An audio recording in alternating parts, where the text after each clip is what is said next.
All right, the BYU football program taking part in their first and I think potentially only full scrimmage of spring camp today.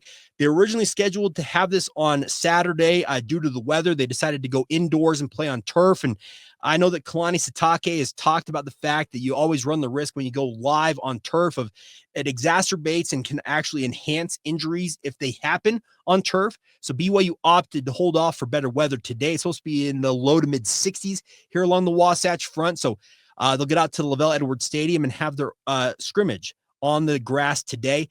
I think this is a huge opportunity for a number of guys to stake claim to why they should be heavier consideration for starting jobs come training camp in August. And why do I think that? Well, simply put, Kalani has made an emphasis this spring of pushing the entire roster. This is a BYU squad that returns a lot of talent. We all know that, a lot of experience.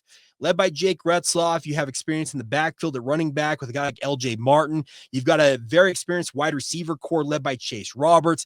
Tight end, you bring in Carson Ryan. And I know that he is a newcomer to BYU, but he's a veteran of 4 NCAA football seasons, so he's got a lot of experience in his own right. He has a lot to prove. Offensive line-wise, BYU's trying to find the next crop of tackles. Is Isaiah Jota capable of holding it down at left tackle? Can Austin Leusa, who's bumped out to right tackle right now, can he hold it down on the right edge for BYU on the offensive line? On the interior, can guys like a Sonny Mocassini, who figures to probably be a backup this season, can he stake claim and say, hey, Kyle Saforchich or Waylon Lopwao, watch out, I'm coming for your job? Is Bruce Mitchell going to be capable of succeeding Connor Pay at center and make that position his own? There's a lot of conversations that I think that this scrimmage can answer those questions for. The sad part is, and I was hoping we were going to get a chance to go out and watch part of it, but they have shut it down. And that's a bit disappointing, but you guys know how I do here on the podcast. I will reach out to people I know, our so-called practice insiders, and get you the inside scoop. What I'm hearing will be passed along to our Locked On Cougars insider group first thing, but on the podcast, I'll be happy to rehash some of what I'm learning about the scrimmage as well. But the other side of it, on the defense, what's BYU's defensive line going to look like? It's a new look defensive line led by Keanu Tanavasa. You have guys on the edge like Orion Maile Kafusi, who's been a bit of a surprise here in spring camp. Can they live up to the billing and handle themselves and go out and generate pressure on the offense? That's a big question mark. The linebacking core, I know that Isaiah Glasker's out, and I would highly doubt you have guys like Jack Kelly playing many live reps, if any at all, just at the risk of injury to him. But there's other linebackers there who want to assert themselves and say, hey, I absolutely belong in the 2 deep here. I can think of guys like a Siale Acera, Miles Hall. I can think of Ace Kafusi, Micah Kafusi. All those guys in this scrimmage have to go out and prove themselves. Same thing in the defensive secondary. Is Tanner Wall and Raider Damuni, are they capable of asserting themselves once again as the 1-2 tandem at safety for BYU? Well, I think that Tanner Wall is a proven commodity, so I would be expecting he will not see a ton of reps. But what do Falatau Satuwal and Tommy Prasis go out there and show? At cornerback, what does Marcus McKenzie do? What can a guy like Jonathan Cabella or Trey Alexander? I'm throwing a ton of names at you guys, and for good reason, because this is the time. This is the proving ground. The coaches are going to let them tackle, and it's going to be ferocious. It's kind of crazy. I think in some ways in these scrimmages, it can get more physical and more, I don't know how to describe it. It can be more of a chance for injury coming out of scrimmages than in actual games, because let's be frank, these guys know the schemes. They know what's coming at them. They can look at alignments from the offense if you're a defensive player, and conversely, if you're an offensive player looking at the defense, and know, having practiced so often and so long against these schemes, kind of what's coming. And that can allow you to have that leg up saying, okay, here comes an ISO power, or on defense, here comes that pressure from the right side. You can get a jump on that, and it can allow you, like I said, to get an advantage on your opponent, and that can exacerbate potentially some injury situations.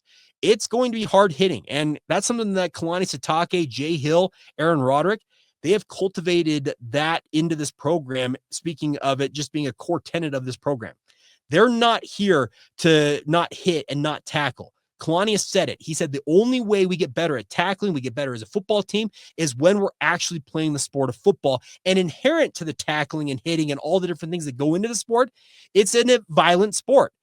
You're hitting guys with helmets, with pads, and these are big, burly men who are getting after it on the football field.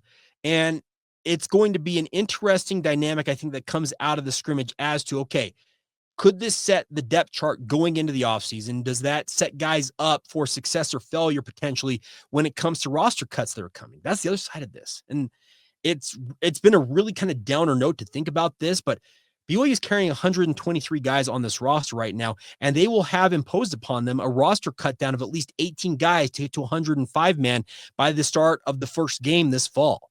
At least 18 guys who have lived the dream, who have been critical cogs, have been practicing as hard as they possibly can, trying to prove themselves worthy of playing for the BYU football program, will not be able to do that. And that roster cut could come even at an even deeper cost because, let's be honest, there's another transfer portal window opening at the end, not the end of this month.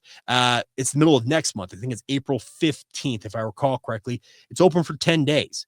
Guys will leave BYU. Conversely, BYU will be looking at guys to maybe come in and fill gaps that have been discovered here in spring camp. So you're potentially looking at another 20 to, I think, as maybe as high as 30 guys turning over between now and August when BYU starts training camp. And it's pretty wild to consider, but that's what we're looking at with this BYU football team. But the bigger point to be made is this scrimmage, it's going to be important for a lot of young players who have dreams of those stars in their eyes of being the guys under the lights at LaVell Edwards Stadium with you guys chanting their names, speaking of Cougar Nation. Well, their first opportunity to really assert themselves and show the coaches that everything they've shown in practice to this point is it's not fool's gold, to use obviously it's St. Patrick's Day today. If they want to go out there and prove that, now is the time to do it. I am curious to see what Kalani Sitake reveals / doesn't reveal about the scrimmage, because he is very reticent to, I think, go deep into particulars, but I'm fingers crossed that very few, if any, injuries come out of the scrimmage, but at the same time, I hope it proves to be that proving ground that BYU hopes it is for these young players to go out and show that they are, they are the guy, but also that they have what it takes to be kind of that next crop of talent that hopefully can elevate BYU beyond what they accomplished last year. And they accomplished a whole lot. 11-2, Alamo Bowl win. All that is nice, but BYU knows how close they were to playing in a Big 12 title game, to have a chance to go to the college football playoff.